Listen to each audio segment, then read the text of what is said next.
இன்றைய காலகட்டத்தில் உடல் ஆரோக்கியத்தை பேணுவது பெரும்பாலானவர்களுக்கு கடும் சவாலாகவே உள்ளது. நம்பகமான பார்வை. இப்ப யாரும் வர்ற வரைக்கும் காத்திருக்க தேவையில்லை. உடல் பருமனை குறைக்க நாள் ஒன்றுக்கு 10,000 அடிகள் நடந்தால் உடலை கட்டுக்கோப்பாக வைத்துக் கொள்ளலாம் என முன்னைய ஆய்வுகளில் கூறப்பட்டது. ஆனால் அண்மையில் வெளியாகியுள்ள புதிய ஆய்வு அறிக்கையில் 5,000க்கும் குறைவான அடிகள் நடந்தால் உடலை கட்டுக்கோப்பாக வைத்துக் கொள்ளலாம் என்று கூறப்படுகின்றது.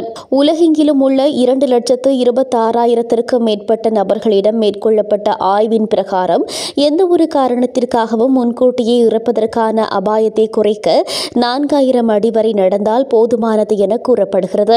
இதயம் மற்றும் இரத்த நாளங்களுக்கு நன்மை செய்ய 2,300க்கும் மேல் நடந்தால் போதுமானது. 4,000க்கும் மேல் நடக்கும் ஒவ்வொரு கூடுதல் 1,000 அடிகளுக்கு 15% வரை இறக்கும் அபாயத்தை குறைக்கின்றன. நீங்கள் எவ்வளவு வேகமாக நடக்கின்றீர்களோ அந்த அளவுக்கு உடல் ஆரோக்கியமாக காணப்படும் என்று ஆராய்ச்சியாளர்கள் தெரிவித்தனர். உலக சுகாதார அமைப்பின் தரவுகளின் பிரகாரம் போதிய உடல் செயற்பாடு இல்லாததால் ஒவ்வொரு ஆண்டும் 3.2 மில்லியன் இறப்புகள் பதிவாகின்றன. இது உலகளவில் ஏற்படும் உயிரிழப்பிற்கான காரணிகளில் 4வது உள்ளது என குறிப்பிடப்பட்டுள்ளது.